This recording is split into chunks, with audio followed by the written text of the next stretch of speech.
O tema de hoje é paralisia facial.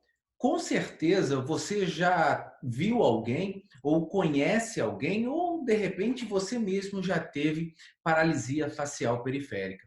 A paralisia facial é algo aí bastante comum no nosso meio. E é importante que você reconheça a paralisia facial e saiba diferenciar quando o acometimento é central e quando o acometimento é periférico. Até porque a paralisia facial é um comprometimento, como o próprio nome diz, do nervo facial, o sétimo par de nervo craniano. Então vamos rever a anatomia desse nervo e entender essa diferença de paralisia facial periférica e paralisia facial central. Estamos diante aqui de um paciente, na verdade de 55 anos, e esse paciente tabagista, hipertenso, e por estresse emocional, ele desenvolve de uma forma abrupta, aguda, uma assimetria de face, como a gente pode identificar aqui na imagem.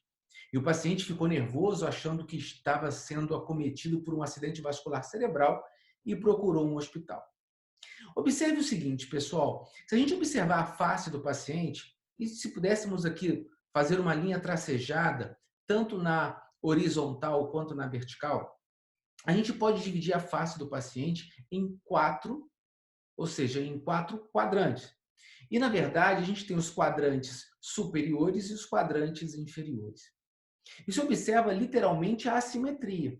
Porque observe, nós temos aqui a face com uma contração muscular, com um tônus bem equilibrado, dando a você, fornecendo ao paciente uma simetria facial. Mas se em um determinado momento uma hemiface, por exemplo, fica paralisada, e quando o paciente realiza o movimento, por exemplo, o lado bom, o lado são, ele puxa os músculos, até porque os músculos os contraem. Quando os músculos contraem, a face ela é toda direcionada para o lado são, para o lado bom, para o lado que contrai. Então você tem uma assimetria de face. Observe esse paciente, por exemplo, aqui no quadrante inferior. Ele tem o sulco nasolabial presente do lado bom, até porque tem contração. Mas no lado ruim, você tem um apagamento do sulco nasolabial, porque esse lado está paralisado. Lembrando também que, por exemplo, na paralisia facial periférica, a gente vai entender isso muito bem, o quadrante superior ele também está acometido. E o nervo facial, como ele inerva os músculos da mímica facial, ele inerva também o músculo responsável por fechar a pálpebra. Então, se o nervo facial ele é responsável por fechar a pálpebra, o paciente com paralisia facial, ele não fecha a pálpebra. Então, você solicita, por exemplo, o paciente para fechar os olhos, o olho ele permanece aberto. E você, quer dizer, a pálpebra permanece aberta. E o olho você vê ele girando para superior. Na verdade, isso é conhecido na semiologia neurológica como um sinal de Bell, bem característico da paralisia facial idiopática. Tanto é que a paralisia facial idiopática ela recebe o epônimo de paralisia de Bell. Mas vamos tentar entender aqui o nervo facial. E quando a gente pega para analisar o nervo facial, num primeiro momento eu pergunto para vocês, esse nervo facial, ele é motor, ele é sensitivo ou ele é misto? O que vocês acham? Motor, sensitivo ou misto? E, na verdade, a grande resposta dessa pergunta é que esse nervo facial ele é misto. Esse nervo facial é misto, ele apresenta uma função motora somática, ou seja, de inervar ali os músculos da mímica facial. Ele apresenta uma função de sensibilidade especial, uma função sensorial, ou seja, do inervar os 2/3 anteriores da língua, responsável pela gustação. Preste bastante atenção, porque não é a sensibilidade tátil da língua, é a sensibilidade especial, é a sensibilidade gustatória dos 2/3 da língua. Então, além da função motora somática, além da função de sensibilidade especial gustatória dos 2/3 anteriores da língua, o nervo facial também possui uma função parasimpática. E qual a função parasimpática? Uma função motora visceral. que é inervar ali as glândulas, glândulas lacrimais e glândulas salivares, principalmente a submandibular e a sublingual. Então vamos entender agora no ponto de vista anatômico, de uma forma geral, o que a gente entende do nervo facial. Se a gente pega aqui o nervo facial, ele possui aqui, bem didática a imagem, possui aqui, a gente diferenciou a fibra vermelha da fibra, aqui as fibras verdes aqui. A fibra vermelha é a que possui a função motora somática. E ela está presente, obviamente, no nervo facial, né? O nervo facial com esse próprio nome, nervo facial. Só que o nervo facial ele possui duas raízes ali adjacentes, que formam ali o chamado nervo intermédio. E nesse nervo intermédio, ali junto com o nervo facial propriamente dito, das fibras motoras somáticas, ele possui as fibras, ele constitui as fibras de quem? Da sensibilidade especial, da sensibilidade gustatória e também da função eferente visceral da função parasimpática do nervo facial. Então vamos analisar com calma a primeira parte motora. Se a gente analisar a primeira parte motora, vale a pena a gente marcar aqui o nervo que está, a fibra que está marcado em vermelho. E você vê que o núcleo motor ele fica localizado na ponte. Então, as fibras saem, elas abraçam aqui o nervo abducente, formando um joelho, o joelho facial e também o colículo facial ali no assoalho do quarto ventrículo. Quando você estudar ali o assoalho do quarto ventrículo, você vai identificar esses acidentes. E esses acidentes eles existem por conta do abraçar aqui do nervo abducente pelo nervo facial. E as fibras motoras somáticas, elas saem do tronco pela junção entre ponte e bulbo, pelo sulco bulbo-pontino. Elas ganham aqui o meato acústico interno, ou seja, tem uma relação íntima também com o oitavo par de nervo craniano, tem uma relação, uma intimidade bem importante com o nervo vestíbulo coclear.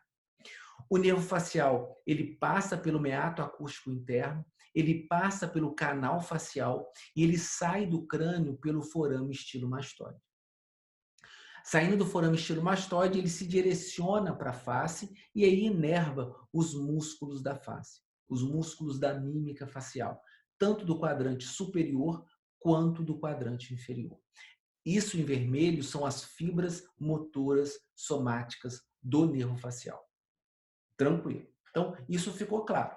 Agora vamos para outra função. A outra função que a gente comentou é o quê? Sensibilidade gustatória dos 2/3 anteriores da língua. Se é sensibilidade gustatória, a gente está falando de uma via aferente. Então vamos começar a entender essa via lá da periferia, lá dos 2/3 anteriores da língua. Então vamos lá. A gente está aqui nos 2/3 anteriores da língua. Aqui, esse nervo ele é responsável pela sensibilidade gustatória. E aí você tem as fibras captando a informação gustatória da língua e conduzindo essa informação até o gânglio geniculado. E do gânglio geniculado, essa informação ela vai para o núcleo do trato solitário. É esse o caminho dessa via de sensibilidade gustatória. E ainda, falando do nervo facial, faltou quem? A função motora eferente, a função motora eferente visceral, ou seja, a função parasimpática. E quando a gente fala de via motora eferente visceral parasimpática, a gente sabe que o sistema nervoso autônomo ele é composto por 2 neurônios, um pré-ganglionar e o outro pós-ganglionar. E como a gente está falando de sistema nervoso autônomo parasimpático, o gânglio ele fica próximo do órgão-alvo. Então, no sistema nervoso parasimpático, você tem um neurônio pré-ganglionar maior do que um neurônio pós-ganglionar. E o neurônio pré-ganglionar ele sai da onde? Do núcleo salivatório superior. Do núcleo salivatório superior. E ele também ganha aqui via o próprio nervo facial, ele faz sinapse no gânglio esfenopalatino E no gânglio esfenopalatino, o pós-ganglionar ganha a glândula lacrimal. Da mesma forma também que as fibras parasimpáticas chegam até o gânglio submandibular e do gânglio submandibular eles fazem aqui na sinapse, no neurônio pós-ganglionar, a sinapse com as glândulas submandibulares e sublinguais. Então, dessa forma aqui que a gente tem o nervo facial misto, função motora, função parasimpática e função de sensibilidade gustatória dos 2/3 anteriores da língua. Tudo bem? Então, essa é uma anatomia aí geralzona, né, de uma forma bem simples, para a gente poder entender esse nervo. Agora, quando a gente parte do nervo facial, como eu já falei para vocês, a gente tem a paralisia facial periférica e a paralisia facial central. De antemão, já aviso para você o seguinte: a paralisia facial periférica, você tem o acometimento da hemifácie, quadrante superior e quadrante inferior. Ipsilateral, ou seja, do mesmo lado da lesão. E na paralisia facial central, você tem um comprometimento apenas do quadrante inferior. Aí eu te pergunto, a pergunta que não quer calar, a pergunta que você deve estar pensando: Felipe, por quê? Por que a paralisia facial central poupa o quadrante superior? E a gente vai entender isso agora. Então vamos pegar essa imagem, só para identificar, a gente tem aqui o córtex cerebral, tá? Essa região pontilhada, onde está presente os corpos dos neurônios, né? E aqui a gente fez um corte na área motora, onde tem a área motora da face, até porque a gente está falando de paralisia facial. E nós temos também aqui embaixo, nessas dois círculos aqui, o núcleo motor do nervo facial, até porque estamos falando de mímica facial, de paralisia facial. E aqui a gente tem representado a face, tá? Os quadrantes superiores e inferiores. Vamos pegar primeiro o mais fácil. Por que que uma paralisia facial periférica ela pega uma hemifácie ipsilateral do mesmo lado? Porque observe, se eu tenho uma lesão aqui, essa área tracejada aqui é uma lesão. Se eu tenho uma lesão, você concorda que passa dois tipos de fibras no nervo facial. Peguei o nervo facial aqui. Dentro do nervo facial, no nervo periférico, você tem fibras que vão para o quadrante superior e fibras que vão para o quadrante inferior. Então fica fácil de entender. Se eu leso o nervo facial na periferia, eu tenho um comprometimento aqui do quadrante superior e do quadrante inferior. Bom, isso aí é fácil de entender. Agora vamos tentar entender o porquê que a paralisia facial central poupa o quadrante superior. Então vamos lá. Aqui nessa área tracejada, mais acima, porque agora a lesão é central, por exemplo, um AVC, você tem uma lesão aqui nessa área cortical. Então observe o seguinte, a primeira coisa que eu quero que vocês percebam, no núcleo do nervo facial, na ponte, nós temos aqui um núcleo que parte em neurônios, acompanhe, para o quadrante inferior, e um núcleo que parte em neurônios para o quadrante superior. Concordo? Quadrante superior e quadrante inferior. Até aí está fácil. Agora, as informações, as vias, elas são cruzadas. A informação, ou seja, essa via que a gente está falando é córtico-nuclear, ou seja, um neurônio. São compostos por dois neurônios. Um que vai do córtex até esses núcleos e a outra que vai dos núcleos até a face. Até porque o cérebro manda, quero sorrir, você sorri. Porque você vai sorrir porque o córtex mandou uma informação ali para o núcleo do nervo facial. Só que é contralateral. O lado direito manda para o núcleo do lado esquerdo e o lado esquerdo manda para os núcleos do lado direito. É cruzado. Então perceba, vou pegar só esse lado para a gente entender. Você tem fibras do cérebro, do córtex motor da face, que vão para o núcleo que representa o quadrante inferior. E você tem neurônios também que vão para os segundo neurônios, que vão para o quadrante superior da face. Então, você tem aqui os neurônios que comandam o quadrante superior e neurônios que comandam o quadrante inferior. O que eu quero que vocês percebam um detalhe é o seguinte: percebam que aqui tem 3 neurônios representados e aqui tem 3 neurônios representados. Aqui você tem um neurônio que vai para o quadrante, né, para o núcleo responsável por controlar o quadrante inferior, e neurônios que vão para o núcleo, que tem neurônios responsável por controlar ali, inervar o quadrante superior. Só que percebam que do mesmo lado aqui, ó, tanto aqui quanto aqui, você tem uma representação, você tem um reforço que parte do mesmo lado, reforçando o quadrante superior. E só reforça o quadrante superior, não reforça o quadrante inferior. Então, concordem comigo que no núcleo responsável pelos neurônios do quadrante superior, eu tenho vias do hemisfério contralateral e fibras do mesmo hemisfério. Agora fica fácil entender. Olha lá, se eu tenho uma lesão aqui, ó, se eu tenho uma lesão no meu cérebro aqui direito, percebam aqui, o primeiro neurônio aqui, ó, ele vai partir. Esse neurônio que vinha para o quadrante, para esse núcleo do nervo facial, com neurônios do quadrante inferior, ele fica acometido. Então, é claro que eu vou ter o acometimento do quadrante inferior.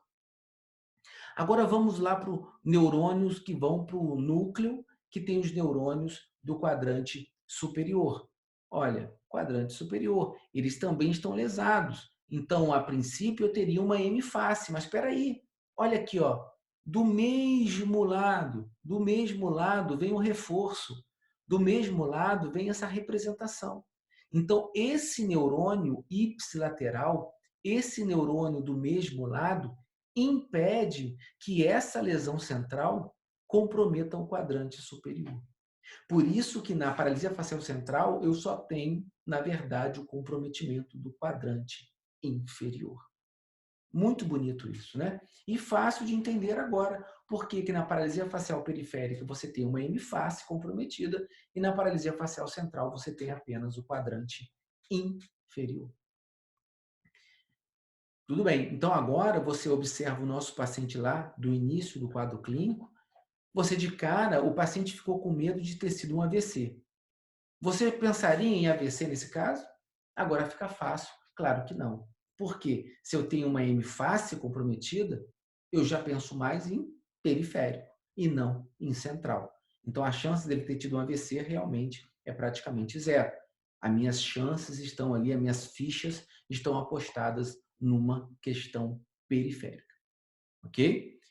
Então, para a gente terminar esse bate-papo, para a gente terminar a discussão, o vínculo mental de hoje é a gente guardar, primeiro, nervo facial, é o sétimo par de nervo craniano, que tem uma função mista, uma função motora somática, mímica facial, uma função sensibilidade especial gustatória, dos 2/3 anteriores da língua, e também uma função motora eferente visceral, que é da função parasimpática, que é inervar as glândulas lacrimais e submandibular e sublingual.